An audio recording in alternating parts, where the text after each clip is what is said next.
Hello, this is 6 Minute English. I'm Neil. And I'm Georgina. In this programme, we're focusing on the topic of mental health at work. Yes, it's an issue that can be difficult to see. If someone has an injury, like a broken leg or a serious medical issue, it's obvious and we can understand what's happening. With mental health issues, though, there's no physical sign and people who are experiencing difficulties maybe don't get the same understanding as people who have medical problems. It's a topic that has been getting more publicity recently, particularly as members of the British royal family have been talking about it.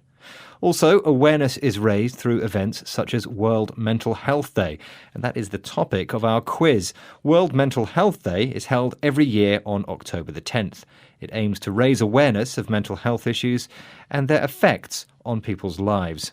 In what year was it first held? Was it A, 1992, B, 2002, or C, 2012? What do you think, Georgina? I don't know. I think it will be older than 2012, but as old as 1992? I don't know. I'm going to go with 2002. OK, well, I'll have the answer later in the programme and we'll see if you're right.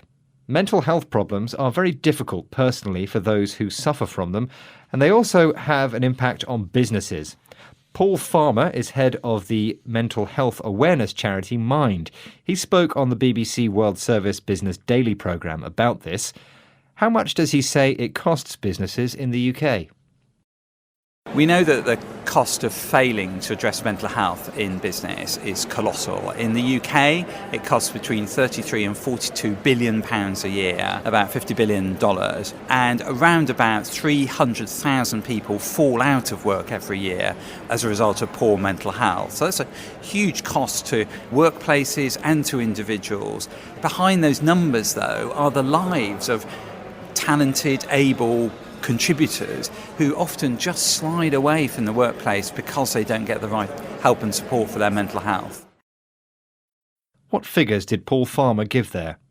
He gave the figure of about between 33 and 42 billion pounds, which is about $50 billion. That's a lot of money. It is. In fact, he called it colossal. This adjective means huge, really, really big.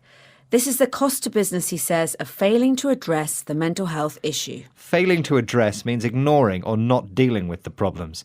It leads to staff leaving work, and he says these people are contributors. They give something to the business in terms of their skill and experience. And because of the mental health issues, which could be addressed but aren't, those contributors are being lost to the business. So it costs companies more money to recruit and train new staff, and you can't always replace the experience that is lost. Let's listen again. We know that the cost of failing to address mental health in business is colossal. In the UK, it costs between 33 and 42 billion pounds a year, about $50 billion, and around about 300,000 people fall out of work every year as a result of poor mental health. So that's a huge cost to workplaces and to individuals.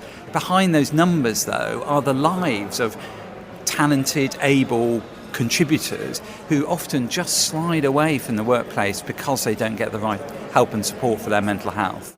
In recent years, it seems as if there has been more understanding of mental health issues, not just in the workplace, but in society as a whole. Jeff McDonald is a campaigner for the organisation Minds at Work. He spoke on the Business Daily programme about one way that things are getting a little better.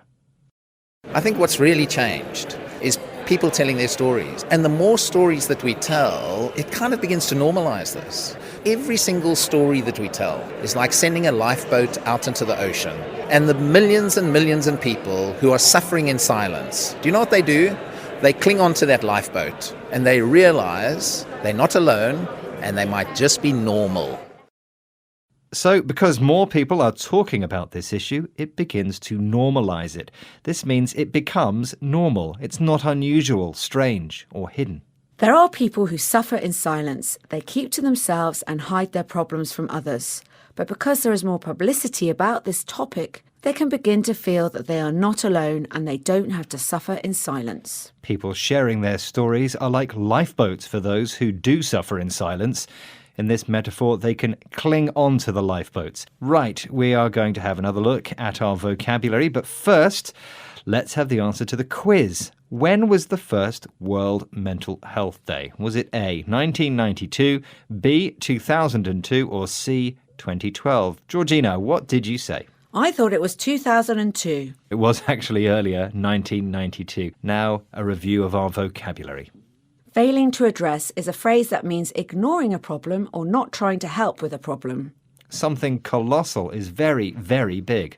A contributor is someone who has something to give, who is a positive benefit to, in this case, a business.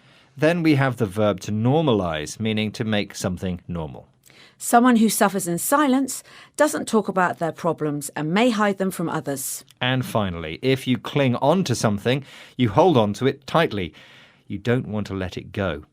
And that's all from us from this programme. We look forward to your company again soon. In the meantime, find us online on social media. Bye!